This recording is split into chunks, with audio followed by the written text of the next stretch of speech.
All right, so we're going to continue to look at how imperialism is new by looking at the ways that Europeans justified imperialism, which is insane, the fact that they tried to justify it, but particularly some of the new ways that they came about trying to figure out how to support their actions in the late 19th century because, conquering people and destroying their culture and then replacing it with your own while forcing them to work for you while you strip their land of all raw materials that make them profitable, at the same time inhibiting them from industrialization so that you can stay in a power position over them. You got to find some creative ways to justify that, because otherwise you're just an evil jerk. And so they don't want to think of themselves as evil jerks. Remember, it's the Victorian era. They're better than you. They have money.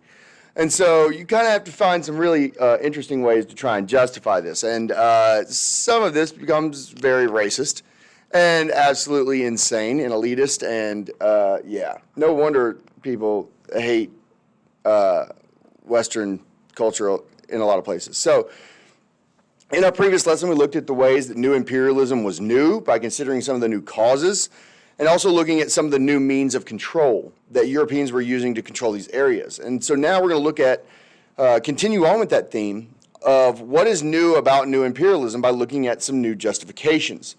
But before we get into them, we take a brief look at the old forms of justification. So if we go back in time, let's say like the Spanish conquest and that early modern period for European expansion, they basically justified their expansion on the basis of Christianity, right? If y'all remember, the Europeans show up, they say, gosh, these natives sure don't know about Jesus, we should tell them. And if they don't listen to us, we should kill them. And it's like, that doesn't seem Christian. And that's obviously kind of a little bit of hyperbole there, but this idea of European superiority on the basis of being Christian still continues to the late 1800s, but it's also joined by new justifications. And one of those justifications was the idea of social Darwinism, which is one of those pseudosciences that we talk about coming out of the Victorian era. So social Darwinists are basically taking Darwin's ideas about biology and evolution, and they're trying to apply them to society, which is insane. Darwin was trying to explain things like, why do plants and animals, why do we have them? Where did they come from? Why are they the way they are? And he has this idea of like natural selection, and basically the animals that have the traits that are going to allow them to survive are more likely to reproduce and then pass those traits on to their children, right? The traits that make them better at surviving in a certain environment are usually going to be the traits that end up getting passed on. If they don't get passed on, then those children are less likely to survive. Makes sense. That is natural process of, interspecies evolution, what we would call microevolution within its own species. And so Darwin talks about how there's this survival of the fittest that takes place. Well, social Darwinists are going to take that and use it in a way that Darwin never intended. And what they're going to say is, well, within the human race, there is this competition of races. And that's really not what Darwin's talking about. Survival of the fittest is, trying to survive based on your environment, not, when you're separate species, but not within like the same species necessarily competing. But they're breaking people down and claiming that people could be divided into different races and that there's a higher race and a lower race, and the higher race has the right to rule. And so how are we going to determine who's the higher race? Well, we're going to determine it through technology. The more advanced race clearly is going to have the more technology, right? And, this is kind of a self-fulfilling circular logic idea here, because the Europeans had literally created, a war-torn continent in Africa. And then they'd gone in and colonized them and kept them from getting new technologies for the purpose of making sure that they didn't advance. And then, because they had kept them from advancing, they take the concept of, see, they're not advanced. We must be better than them. What? That makes no sense. They're only not advanced because you literally prohibited from them. If you really want to think about it in all honesty, all the raw materials that Europeans used to quote unquote advance came from Africa and Asia. So if the Europeans had not shown up it's very likely that Africa and Asia would have technologically advanced and Europe would have been left in the dust, which would have then had the exact opposite flip. And although, that's just kind of like, and it's not really, it's ahistorical. It's not what ended up happening. It's kind of useless, but it's a kind of an interesting thing that, like, where'd they get all this rubber from? Not from Europe. But they go, we're better because we have rubber. It's like, no, you don't. You don't have rubber. What you did was you went to places that had rubber and stole theirs and then took it home and said, see, we have it and you don't. We're smart. Okay. They did this and so it's whatever. It's insane. People are so stupid. We still do the same stuff today. We just do it with different stuff. We're better than the Congo because we have electric vehicles. Well, where'd you get that cobalt from? The Congo. Yeah, you're better than them. Got them working as slaves. But basically what this ended up turning into was, hey, all these countries that are developed, they're white. And all the countries that aren't developed, they're not white. That must mean white people are better. And then they use all of that to basically create a scientific justification for it because they were buttholes and idiots. Kind of glad they're all dead. And anybody who believes that that has anything to do with intelligence is a moron. And so they kind of rank society by arbitrary things like skin color. It has no actual basis in biology. We know that skin color basically is like, it has 0.000 forever to do with anything, intelligence or anything like that, like nothing. It's just melanin. Some people got more. That's all it is. But the social Darwinists think that, it has more to do with other things. So some individuals get away from the overt attempts at power by packaging this up into the concept of civilizing people. And they say, oh, this is a civilizing mission. The Europeans, we're the most advanced technologically. It's our duty to take this technology to the world. They're not civilized. So if we colonize them and then slowly introduce this technology to them, because we don't want to do it too fast, they might hurt themselves. They're not very smart. But if we do it slowly, we can really make their lives better. And it's this white savior mentality that, the white people of Europe are going to save the world by taking everybody over and ruining their cultures and then implementing white culture. And I'm not one of these I'm not a big believer in this whole idea of there should be payback and all of this stuff. But there is no doubt that during this time frame, white people was definitely doing that stuff. Without a doubt. I believe anybody that reads this story or hears this lecture, if you can't look and say, those people are idiots and wrong, you don't fit into society, period. You don't fit into modern society. You don't belong here. I'm sorry. I think we can say that pretty straight up. But, we're going to civilize people, and other nations and other races, and, you get a lot of this imagery being produced like this, where you have Uncle Sam, helping a poor black African boy up the steps to civilization, education, and efficiency, and then self-government. Uncle Sam's going to just lead all these people to freedom, And this is actually, I think it's like a Philippines, someone from the Philippines, because that was who we were in control of. But essentially, the Europeans and Americans say, we're going out to civilize the rest of the world. That's our job. Now, the civilizing mission is oftentimes presented as the idea that it's the burden of the white man to go out and civilize other groups and other races. There was an Englishman named Rudyard Kipling. Have y'all ever heard of Rudyard Kipling? Yeah? Maybe English 4? Is that English lit still? No? Great. Anyways, Rudyard Kipling, he writes a famous poem called The White Man's Burden in 1899 to encourage Americans to go into the Philippines and take over that area and make it into a colony. And so here's a couple stanzas from that poem, and it really does depict this idea of the civilizing mission. He says, take up the white man's burden, send forth the best ye breed. Go send your sons to exile to serve your captives' need, to wait in heavy harness on fluttered folk and wild, your new caught sullen peoples, half devil and half child. What? Bro. So it's really kind of a paternalistic view, of colonized people. He goes on to talk about the white man's burden and the savage wars of peace, and fill full the mouths of famine, and and bid the sickness cease. And when your goal is nearest, the end for others sought, watch sloth and heavy folly bring all your hopes to naught. So basically he's saying, we're the white saviors. We're out here to save these poor colonized people from the terribleness of their current situations, which they were completely happy with until you showed up.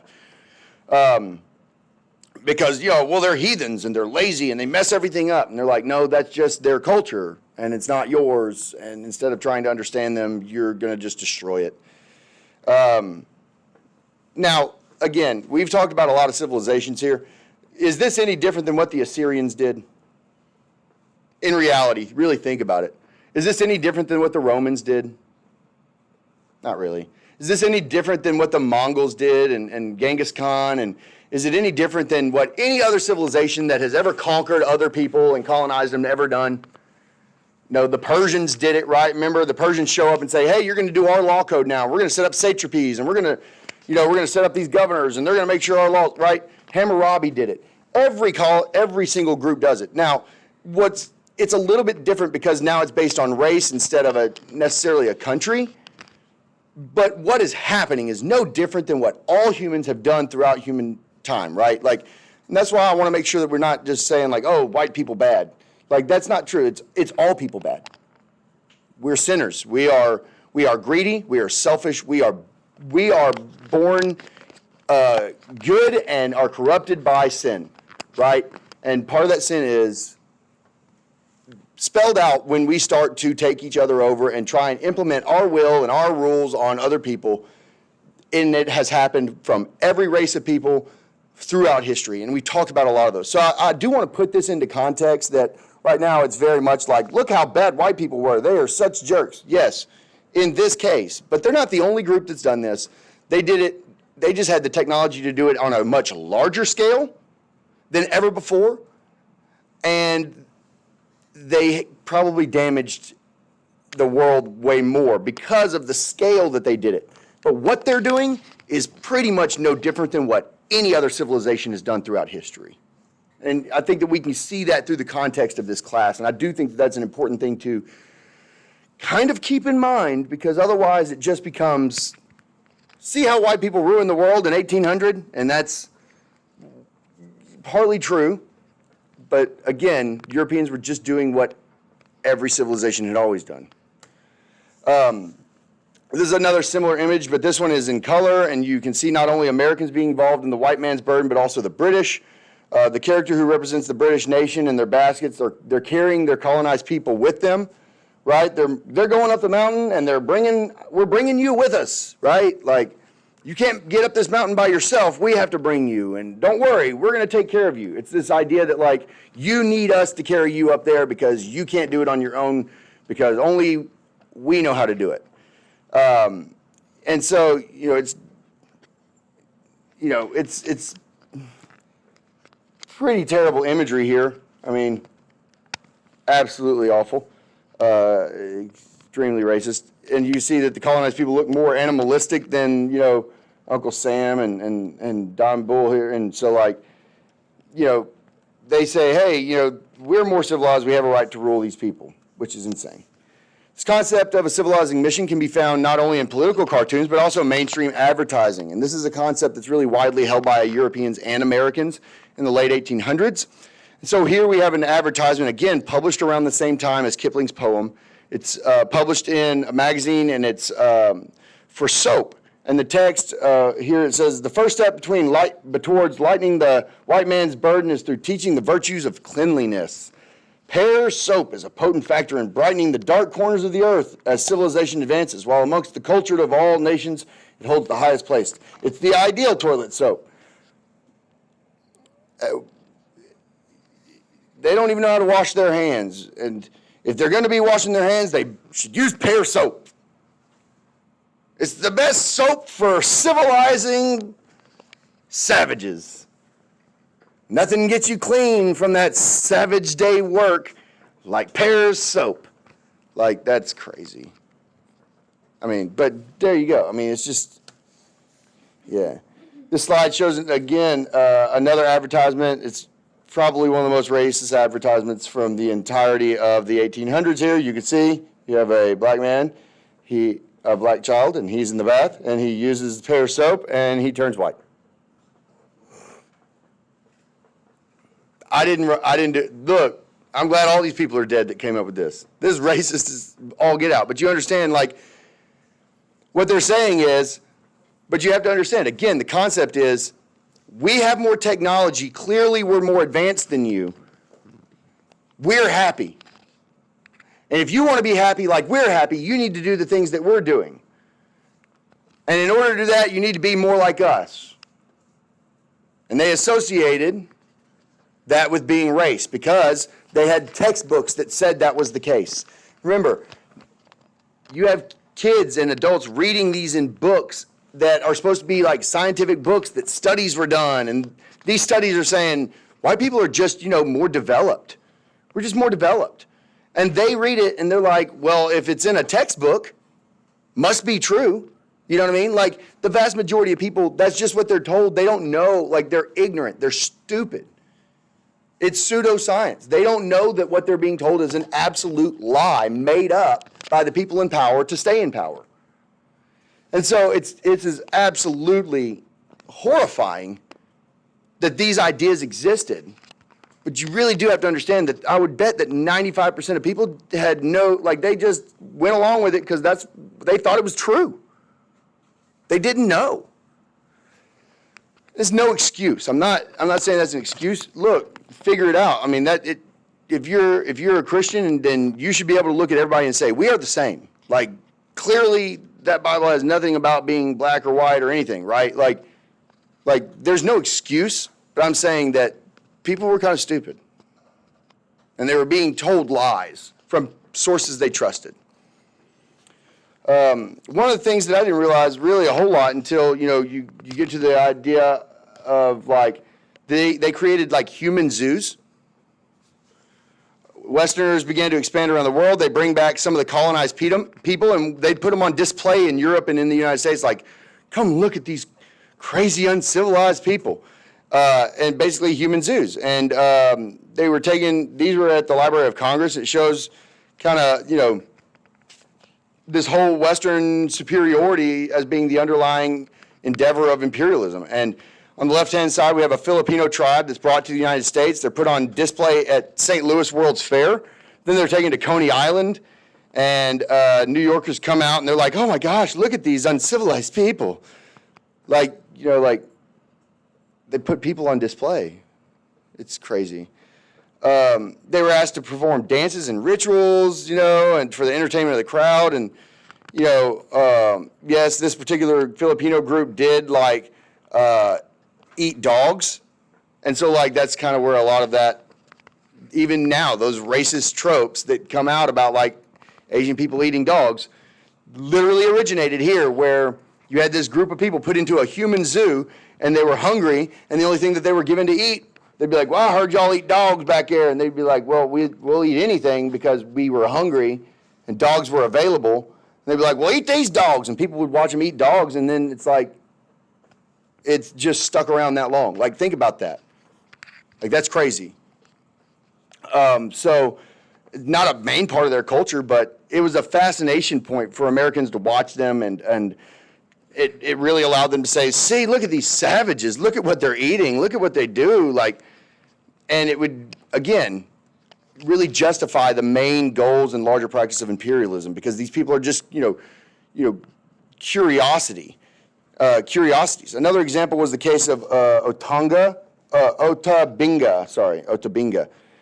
From the Congo, you can see him smiling here. It shows his teeth. They're filed to points, which was common amongst the tribal group in the Congo. He's brought to the World's Fair as a sort of exhibit for people to look at. Oh, look at the savages who live in Africa. They file their teeth down to sharp points like animals.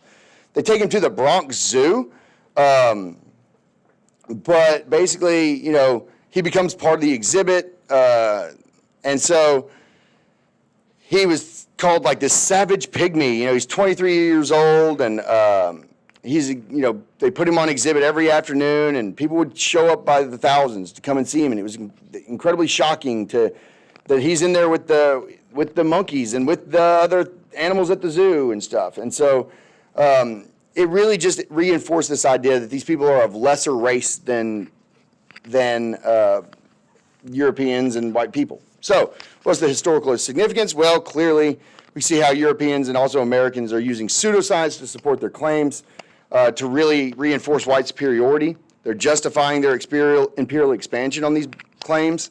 And with ideals like, you know, for United States and France and other European countries, they're going to stand by these things, and, you know, they have these ideas of liberty, and this is what we're founded on, and these other countries, they don't have that, so they can't be caught up to us, and it's really, really insane. And again, you have this idea of the civilizing mission.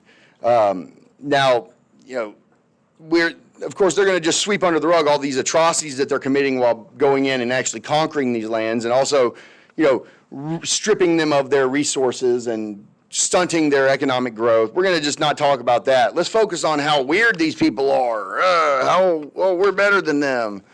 And so it's really hard to start kind of justifying that Europe is better once they start killing tens of millions of people in the world wars, though.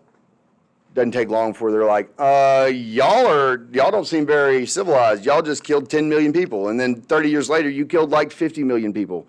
Doesn't seem civilized to me, right? But again, that's kind of the Achilles heel of power and industrialization. You're going to get war and fighting and all of these things. So that's eventually going to really take a head. And the fact that you only end up with about 50 countries in the world by 1920, 50 countries in the whole world, it seems pretty obvious that if Europe starts to get into a fight, the whole world's going to get pulled into a fight because they own all the land. So that's going to be an end for this section today.